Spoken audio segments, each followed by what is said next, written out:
Kisah berhubungan dengan keluh kesah kepada Allah. Orang miskin, anaknya 4-5 orang, susah hidupnya. Kisah dulu, kisah klasik. Dia lagi duduk, istrinya hidangkan makan pas-pasan antara dia, istri sama anak-anaknya 5 ini. Orang miskin, susah hidupnya. Ada yang ketuk pintu malam-malam. Begitu ketuk pintu, dibuka, dia suruh istrinya buka. Buka, ternyata orang miskin yang lain minta makanan. Orang miskin yang lain minta makanan.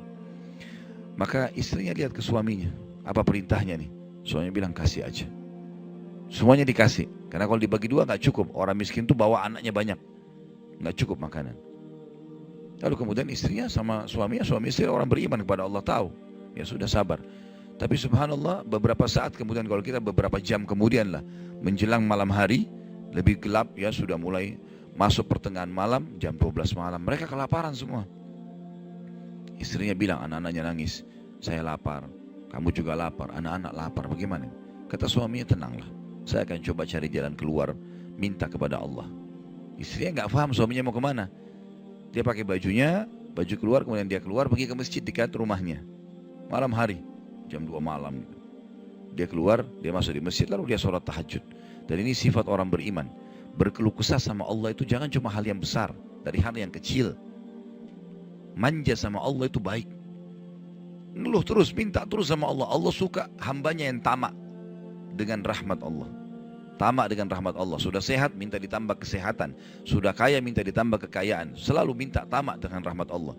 Dan sudah pernah saya bilang, meminta sesuatu agar nikmat ditambah atau bertahan, itu adalah pahala lebih besar daripada kalau cobaan sudah datang baru kita minta diangkat cobaan tersebut. Kita sehat, minta agar Allah pertahankan kesehatan, itu lebih besar pahalanya dibandingkan nanti sakit baru minta disembuhkan. Jadi tamak dengan rahmat Allah itu penting. Kalau bahasa saya sebenarnya bermanja-manja sama Allah. Selalu ya Allah bantu, ya Allah tolong, ya Allah mudahkan, ya Allah terus hidupnya. Kalimatnya selalu begitu.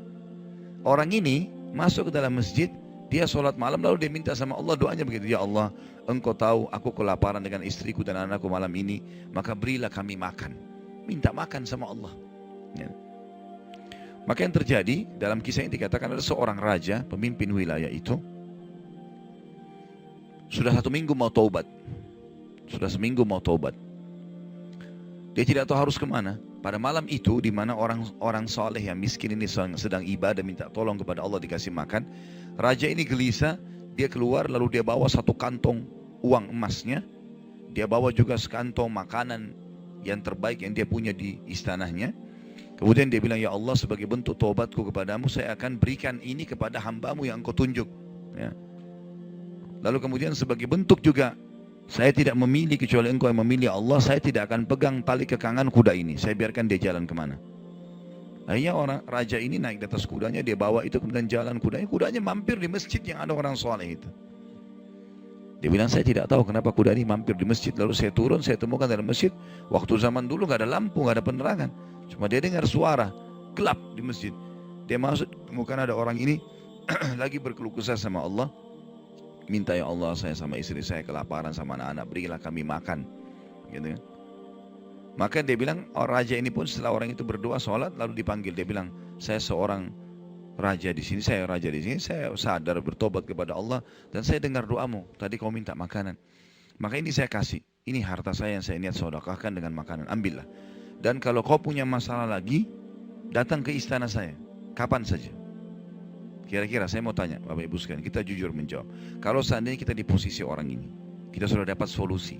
Kalau kita sekarang mungkin ada orang kasih kartu nama, nih ya, butuh apa saja telepon saya. Misal presiden, tidak usah presiden, terlalu tinggi lah. Misal seseorang kita temui orang kaya, ada masalah apa saya telepon ke saya akan bantu. Saya yakin umumnya orang meninggalkan Allah pada saat itu. Sudah selesai, dia pikir orang ini sudah bantu, sudah selesai. Tiap hari telepon orang itu, telepon dikasih bantuan. Perhatikan orang soleh ini apa yang dia bilang. Waktu raja itu bilang, kalau ada keperluan apapun datang ke istana saya. Dia bilang, saya demi Allah tidak akan datang kepada anda kalau saya punya masalah. Tapi saya akan datang kepada Allah, Tuhan saya dan Tuhan anda, yang telah mengutus anda datang kepada saya malam ini membawa makanan. Justru kalau ada sudah solusi dari Allah, makin dekat sama Allah.